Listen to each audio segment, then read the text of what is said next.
அனைவருக்கும் பசும்பொழிலின் இனிய வணக்கங்கள். எல்லாரும் எப்படி இருக்கீங்க? மீண்டும் இப்பதிவின் மூலமா உங்களை சந்திக்கிறதுல ரொம்ப சந்தோஷங்க. இப்ப நீங்க பாத்துட்டு இருக்கிறது ஃபயர் புஷ் பிளான்ட்டுங்க. ஹெமிலியா பேட்டன்ஸ் அப்படின்னு இந்த செடிக்கு பேர் இருக்குங்க.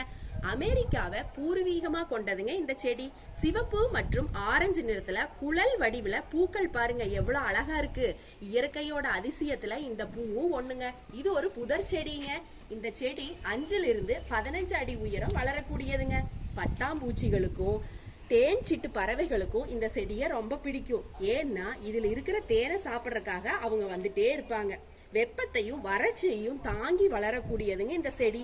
சிறந்த அலங்கார செடினே சொல்லலாம். வருடம் முழுவதுமே பூக்களை தரக்கூடிய செடினா இந்த செடி தாங்க. குறிப்பா கோடை காலத்திலயும் இலையுதிர் காலத்திலயும் அதிகமான பூக்களை தருங்க. சிவப்பு நிறத்துல சிறிய சிறிய பழங்கள் கூட சில சமயம் இந்த செடியில இருக்குங்க. அத கூட பறவைகள் விரும்பி சாப்பிடுவாங்க. இந்த செடியோட வயது எவ்வளவு இருக்குன்னு நினைக்கிறீங்க?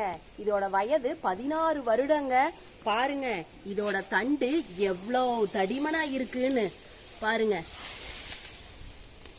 பாருங்க ஒரு பெரிய மரமாவே கூட இந்த செடியை நம்ம வளர்த்தரலாம். ஆனா நாங்க வீட்டுக்கு முகப்பு பகுதியில தான் வச்சிருக்கிறோங்க.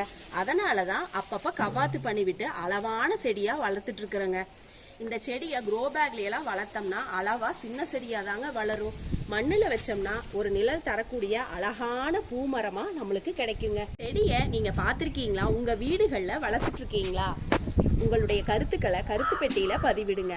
மீண்டும் மற்றும் ஒரு பதிவில் உங்களை சந்திக்கிறேன். நன்றி, வணக்கம்.